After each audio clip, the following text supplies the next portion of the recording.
오늘은 시내 면세점 이야기를 좀 해보겠습니다. 지난해 기억하시죠? 7월, 11월 시내 면세점 특허전이 치열하게 이어졌고요. 또 지금도 현재 이어지면서 이제 12월쯤에는 결과가 나오지 않을까 싶은데 대기업들이 뛰어들면서 정말 별들의 전쟁이라는 수식어도 붙어 있습니다. 이 면세점 분위기 이거 어떻게 좀 조망할 수 있을까요? 시내 면세점 특허전 3라운드를 조명해 보도록 하겠습니다. 이대호 기자와 함께 이야기를 나눠보죠. 네. 이게 사실 지난해 특허전은 굉장히 뭔가 치열하고 분위기가 뜨거웠던 것 같거든요. 엄청 핫했죠. 뭔가 좀 잠잠한 느낌입니다. 올해는 좀 분위기가 달라요. 그러니까 작년 7월에 처음 나왔던 이제 시내 면세점 특허는 15년 만에 처음 추가가 되는 거여서 거의 뭐 유통 대기업들이 다 뛰어들다시피 했었고요. 당시에 정말로 그 시장이 급성장을 하면서 황금알을 낳는 거위다라는 표현 아마 많이들 들어보셨을 겁니다. 당시에 특허를 따간 곳이 바로 HDC 신라 면세점 그리고 한화 갤러리아 면세점이었고요. 작년 연말에는 기존의 특허 기간이 만료된 사업자, 즉 롯데 면세점, 월드타워점, SK네트워크스, 워커힐 면세점 그 특허에 대한 재선정 개념이었거든요. 그때 요걸 따간 것이 두산과 신세계 면세점이었습니다. 작년에는 거의 뭐 과열 양상까지 펼쳐졌었는데 올해는 좀 분위기가 많이 다른 게 작년에는 15년 만에 처음 나온 특허 석장이었고 물론 그 중에서 대기업은 2장이었습니다만 올해는 불과 1년 만에 다시 특허 넉 장, 대기업목 석장 이렇게 바로 또 나오다 보니까 아무래도 좀 분위기가 많이 달라질 수밖에 없습니다. 네. 말씀해 주신 대로 지금 이제 서울시내 면세점의 경우 대기업이 가져갈 수 있는 티켓이 석장인 거잖아요. 5개 기업이 뛰어든 것으로 알려지고 있고 뭐 이제 하나하나 좀 들여다봐야 될 텐데 기업들을 뭐 서로 간의 경쟁이 치열하기도 하고 어떤 순서대로 가볼까요? 가나다 순으로 가야 돼요. 가나다 순. 예, 그렇죠. 그 기업들도 이게 신경전이 치열해가지고요. 네. 그러면 이제 롯데 면세점부터 봐야 할 텐데요. 롯데 면세점은 월드타워점, 말씀드린 것처럼 작년 말 11월에 그 특허 재선정에서 이제 탈락을 하면서 영업이 중단된 곳입니다. 이곳이 좀 이따 이제 관련된 영상도 나오겠습니다만 지금은 이제 조금 별로 보이진 않는데요. 좀 이따 불 꺼진 곳. 그리고 기존에 정말 성업하던 장소가 저렇게 불 꺼져 있고 가림막으로 가려져 있고 또 비닐막으로 이렇게 쳐져 있는 좀 안타까운 모습을 볼 수가 있을 겁니다. 이 월드타워점의 매출이 지난해 6,112억 원에 달했습니다. 와. 이게 국내 3위에 해당하는 단일 매장 규모고요. 그리고 매출 증가율은 작년에 대형 매장 중에서 그 증가율이 가장 컸습니다. 그러니까 이 롯데 월드타워점 같은 경우에는 사업 역량만 놓고 보면 결코 특허에서 탈락할 이유가 없었다라는 게 중론입니다. 그러니까 우리가 다들 이제 상식적으로 생각하다시피 거의 뭐 오너들의 그 경영권 분쟁 때문에 괘씸죄에 걸린 것 아니냐 이런 게 이제 중론이기도 하고요. 이번에 롯데면세점이 다시 월드타워점에 특허 신청을 했습니다. 1,300여 명에 달하는 직원들 고용 안정을 계속해서 가져가야 한다라는 이야기고요.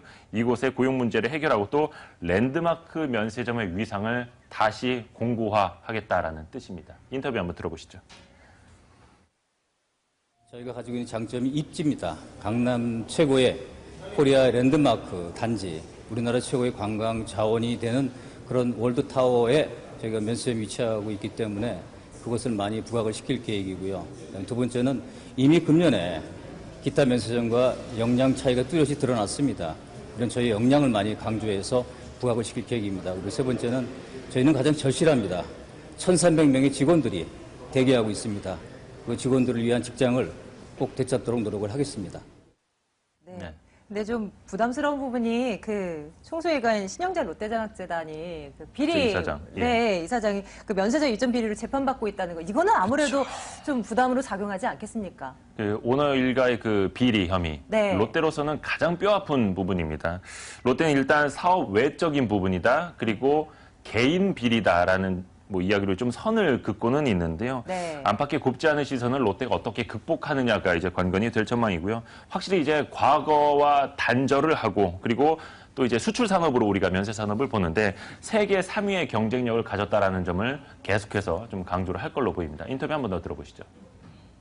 많은 개혁 작업을 하고 있고 바뀐 시각으로 접근할 수 있도록 노력을 하고 있습니다. 많이 노력하겠습니다. 저희가 좀 더 투명해지고 좀 더 객관적인 그런 기업 문화를 조성하는 데 많은 노력을 할 것입니다. 서울시내 면세점 3라운드에 출사표를 던진 기업들 하나하나 살펴보고 있습니다. 롯데 살펴보고 가나다 순이니까 신세계 보면 되는 건가요? 그 신세계 DF가 작년 11월 특허전에서 이제 승리를 해서 본점이 이제 지난 5월에 문을 열었습니다. 그러니까 거의 반년 만에 바로 또 영토 확장에 나섰다. 그것도 그런 이제 셈이네요. 서울 시내 네. 그렇게 볼 수가 있을 텐데 일단 사업 규모가 커지면요 규모의 경제를 실현을 할 수가 있습니다. 그러니까 이제 뭐 해외 브랜드가 됐든 이제 상품을 직접 면세점은 사오는데 네. 상품을 더 많이 사오게 된다면 매입 단가가 단가를 좀 낮아지겠네요. 낮출 수가 있겠죠. 그래서 네. 이 측면에서 좀 좋아지는 측면이 있기 때문에 신세계는 계속해서 이제 규모의 경제 실현하기 위해서 한 번 더 특허전에 참여를 했습니다. 신세계가 그 부산 시내 면세점을 2012년부터 운영을 해왔고요. 작년에 인천공항 출국장에도 면세점을 냈고 맞아요. 아시다시피 네. 이제 명동 인근 그 회원동에도 신세계백화점 본점 자리에다 처음으로 시내 면세점, 서울 시내 면세점을 내기도 했는데요. 계속해서 영역을 넓혀가고 있습니다. 성영목 대표이사의 말입니다. 이번 정부의 특허는 아마 경제 활성화를 하라는 고심 끝에 나온 특허라고 생각합니다. 그래서 경제 활성화를 잘할 수 있는 그리고 부가가치를 높일 수 있는 그러한 면에서 공정한 심사가 이루어진다면은 한국 관광산업의 발전과 또 면세산업의 발전에 혁신적인 역할을 할 수 있는 그러한 기업으로서 선정이 될 거라고 생각하고 있습니다. 신세계는 이번에 그 고속터미널역 있는 곳, 그리고 신세계백화점 강남역이 있는 곳, 상당히 좀 크죠, 규모가. 그 센트럴시티인데요. 센트럴시티에다가 시내면세점을 유치할 계획입니다. 한 13,500여 제곱미터가 되고요.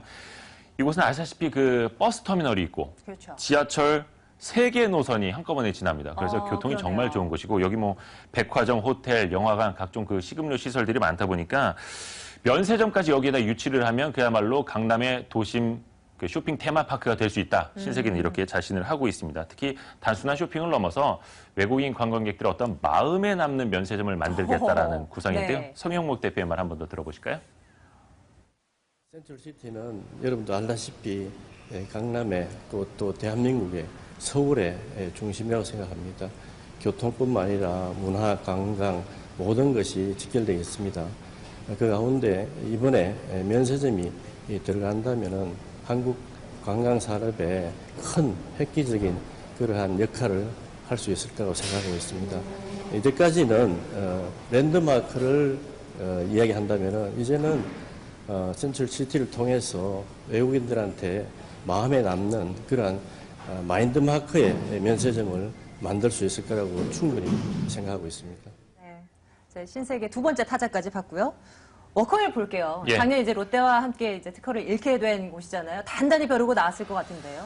워커힐 면세점이 그 사업을 시작한 지 면세점 사업을 한 지 24년이 됐는데 네. 그 긴 업력에도 불구하고 작년에 자기네 특허도 빼앗겼습니다.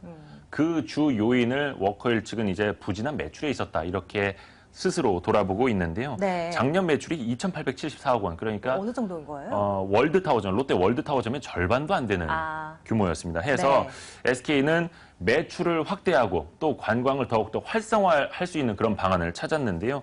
지난해 1,000억 원을 들여서 이제 매장을 확대를 해놨습니다. 그리고 앞으로 5년간 6천억 원을 더 투자할 계획을 밝혔는데요. 네. 총 면적을 기존의 2배로 확장을 하고요.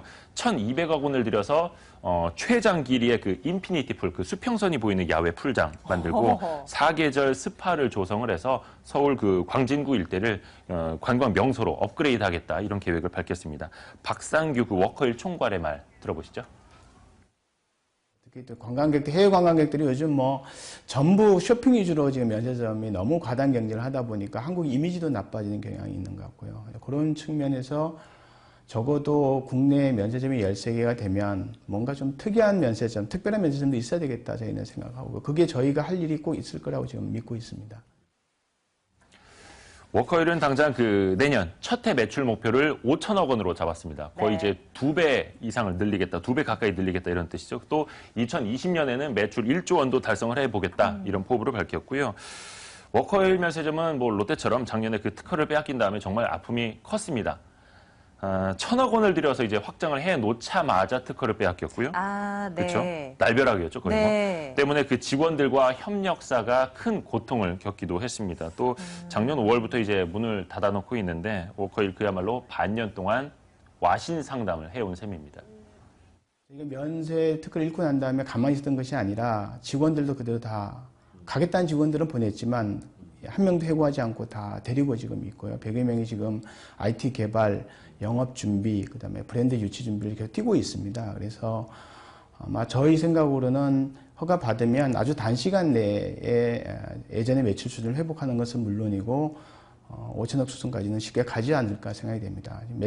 매상 규모도 과거 한 1,500평, 1,600평 규모에 지금은 4,000평 이상으로 넓혀지기 때문에 그런 점을 감안하면 저희는 충분히 승산이 있다고 판단하고 있습니다.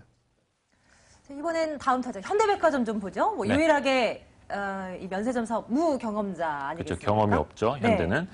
현대백화점 이제 말씀하신 것처럼 이번 특허전 참전한 대기업 중에서 유일하게 면세점 사업 경험이 없습니다. 작년 7월에 한번 이제 고배를 들었었죠. 네. 그리고 연말에 있었던 그 롯데, SK 그 특허를 놓고 겨뤘던 그 특허전에서는 남의 걸 빼앗아 오는 건 상도에 어긋난다라면서 참여를 하지 않았어요. 이번에 이제 다시 이제 참여를 하게 되는 건데 네. 일각에서는 현대백화점이 이제 유일한 무경험자라는 게 좀 약점 아니겠느냐 보는데 현대는 그 반대로 오히려 더 그게 강점이고 유리해질 것이다 자신을 합니다. 그 이야기, 그 이유를 한번 들어볼까요?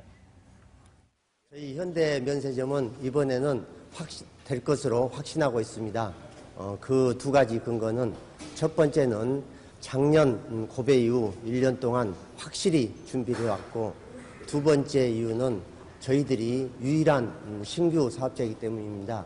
다시 좀 말씀드리자면 근본 정부에서 신규 입찰의 취지가 새로운 신규 사업자를 진입시켜서 면세점의 품격을 한 단계 끌어올리고자 함에 있다고 생각하고 있기 때문입니다. 현대백화점 면세점은 작년 그 7월에 입지로 정했던 곳 현대백화점 무역센터점을 이번에도 똑같이 이제 들고 나왔습니다. 다만 그 면세점 면적을 작년보다 17% 정도 더 키우겠다고 했습니다. 한 14,000제곱미터 정도 되는데요. 네. 현대백화점 무역센터점은 이제 가보신 분들은 아시겠습니다만 코엑스랑 딱 붙어 있습니다.